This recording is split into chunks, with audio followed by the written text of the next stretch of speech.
Jean Basson, I'm just about coming up to 75, heaven help me. And I am AWOC by circumstance.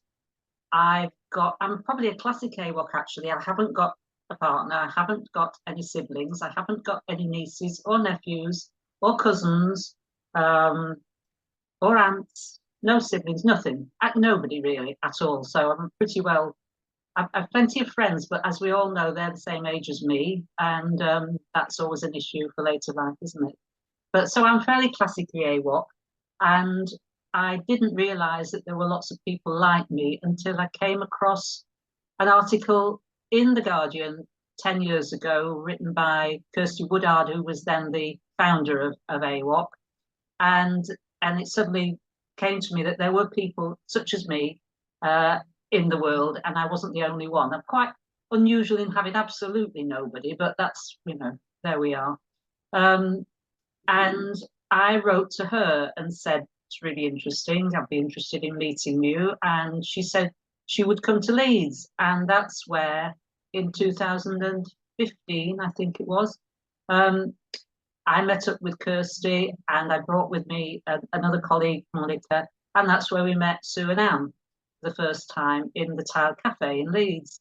And Kirsty talked about what AWOC was about, but she also mentioned that she wanted local groups to set up.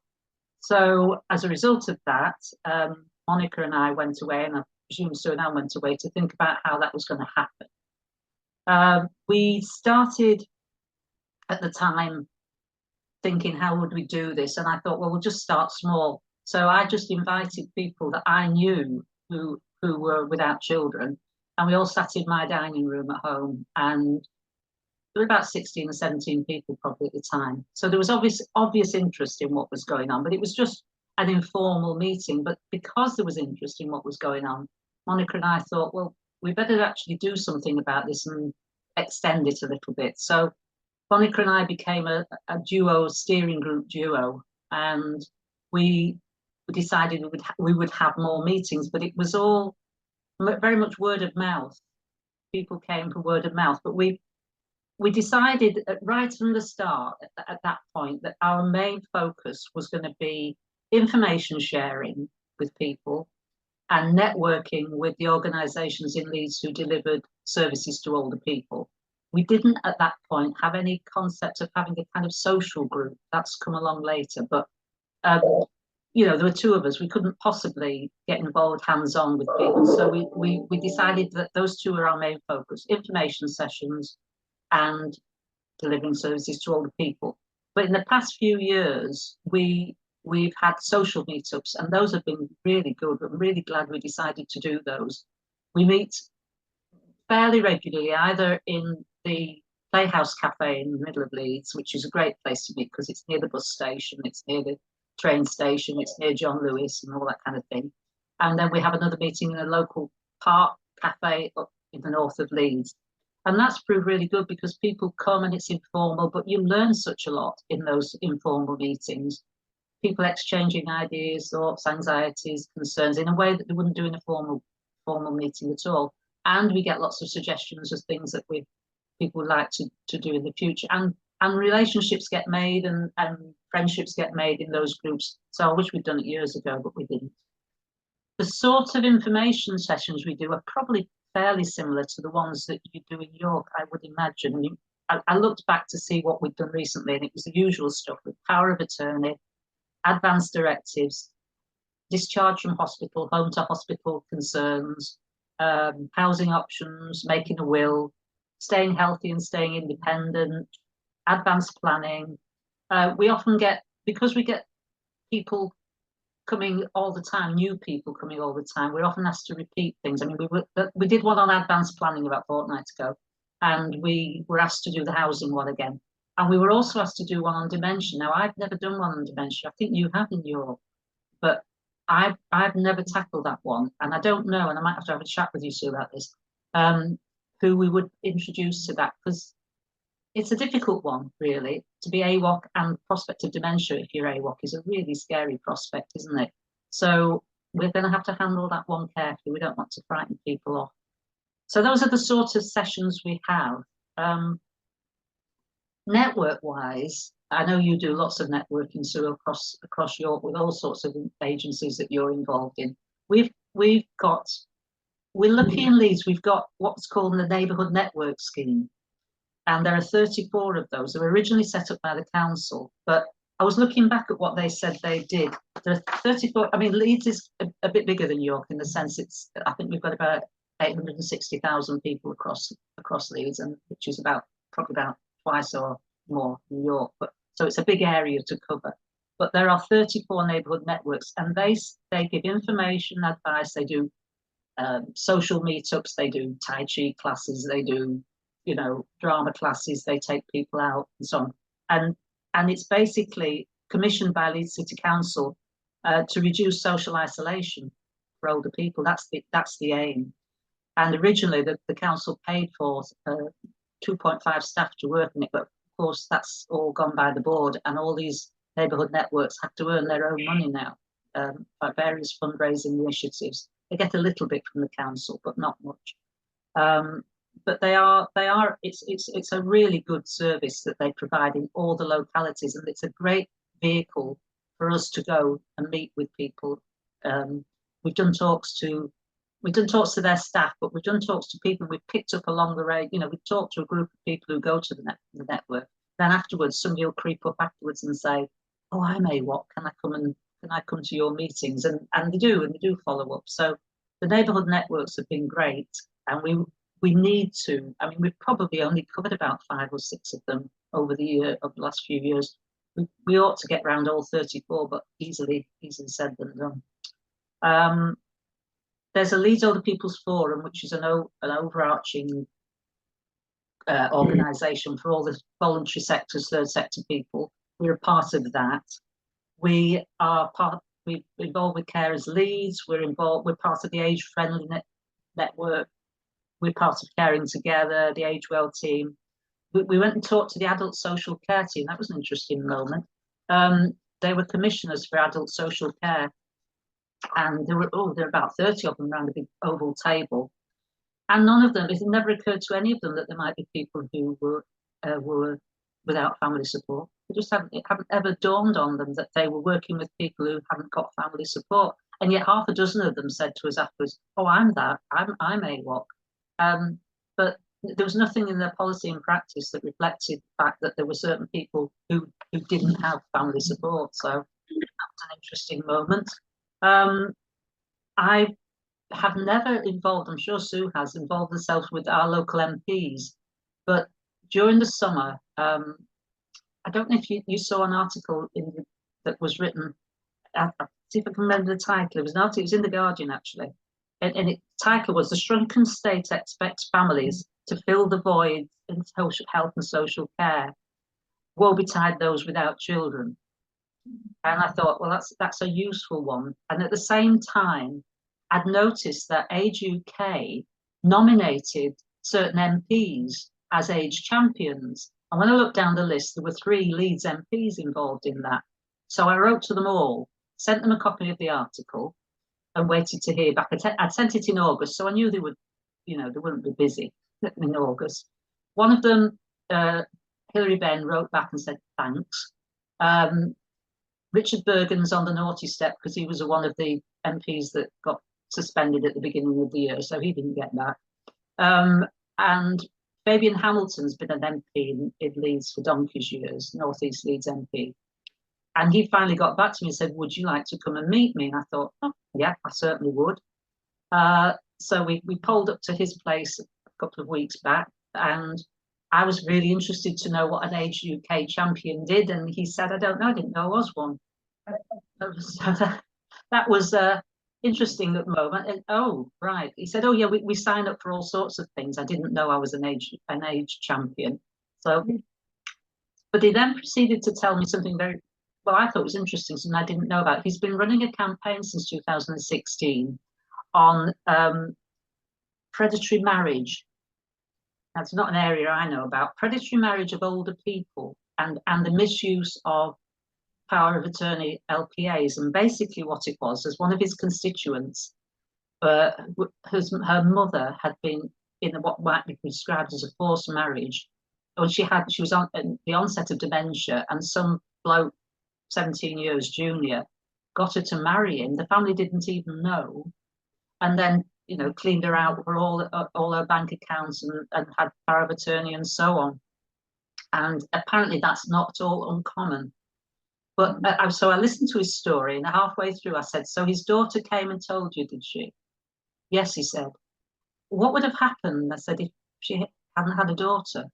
How would you have known that this was going on?" And he said, "Oh yeah, I hadn't thought of that. Yeah."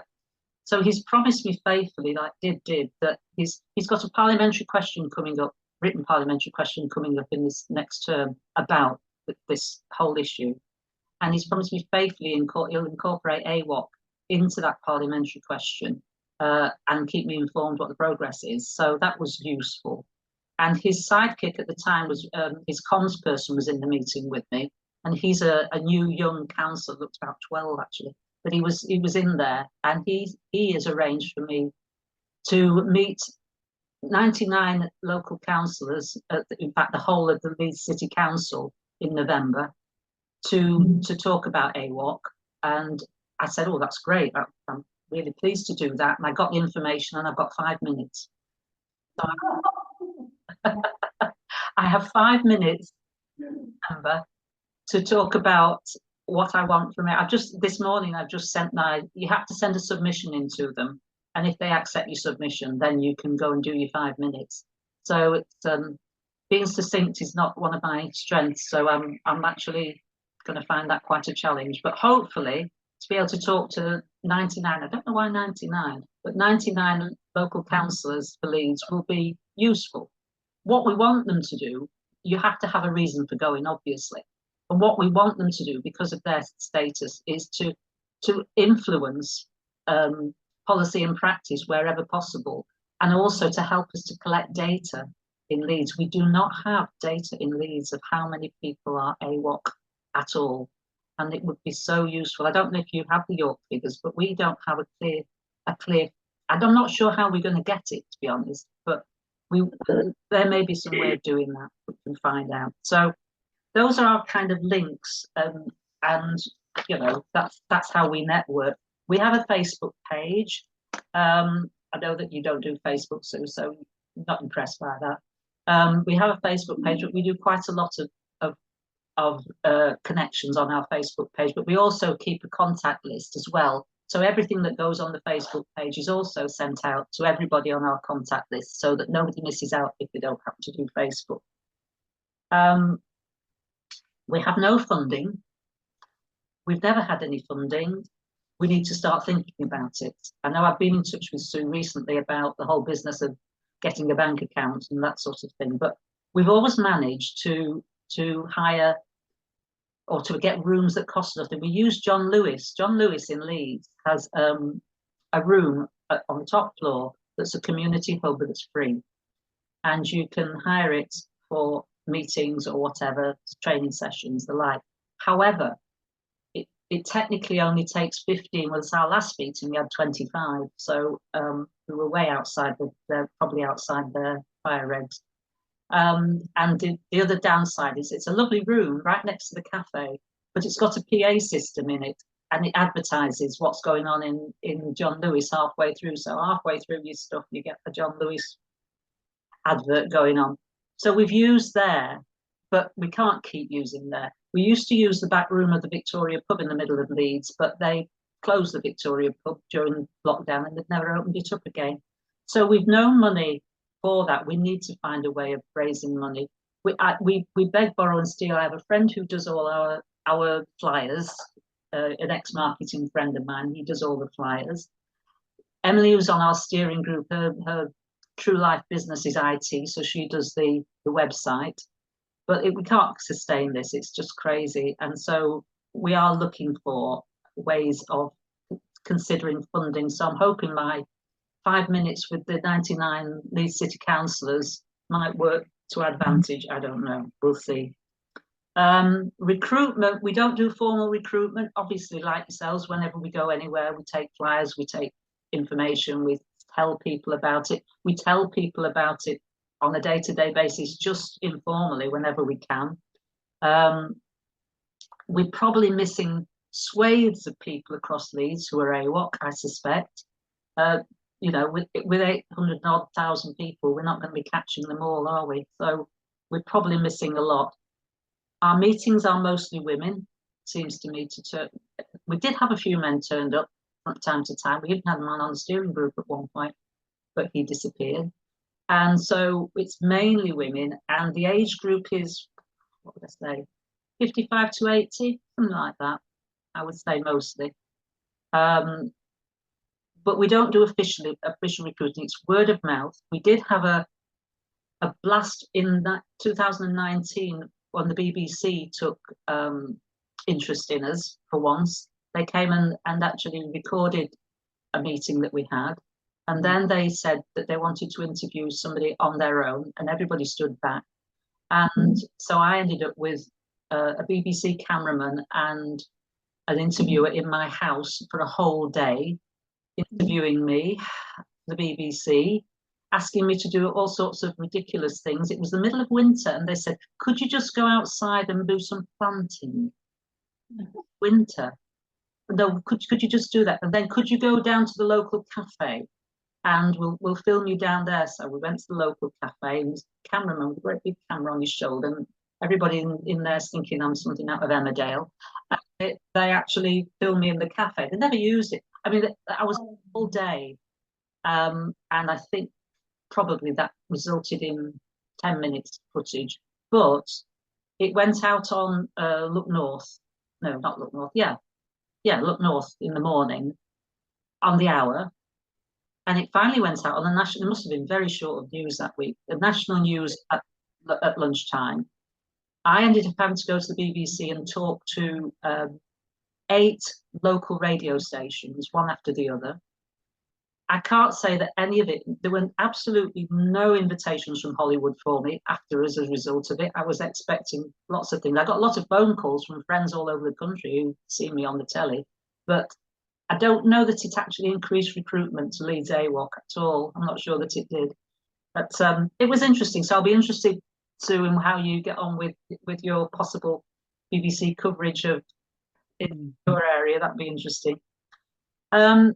That's more or less what AWOC Leeds does. There is a national, you probably know this, there is a national AWOC group that's been in operation since about 2018. And for my sins, I'm co-opted onto the board of that group. We had a meeting last night. It managed to get charitable status, which was one of its main focuses to get. And it managed to increase the number of local groups across the country. I think there are about 9 or 10 now. They're 8 now. Yeah, not massively, but that was one of the focuses. And it managed to establish a funding mechanism, get a bank, and all that kind of stuff. It's currently in a bit of a state of reorganisation because the chair stepped down, and there are only technically, I'm not a trustee of it. I think there are 3 trustees, one of whom you'll know because it's Jenny Collison, who I think has been to your meetings, and she's, God bless her, she's really sorting it out at the moment. Quite, you know, she's taking the lead on it completely. But they are looking to recruit more trustees, and they'll be getting to you soon, not to be a trustee, but to see if we can recruit more trustees to that, because it can't operate with 3 people. It's just crazy. It runs a website which it needs, vastly needs improving.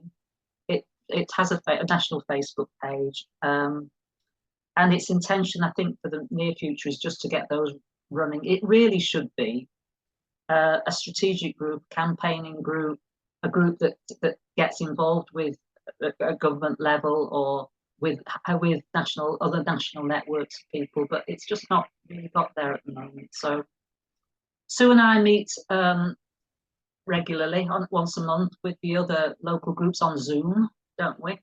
We're due for another meeting next week, so that's useful because we share practice, we give support to one another, we exchange ideas and so on. I quite enjoy those meetings.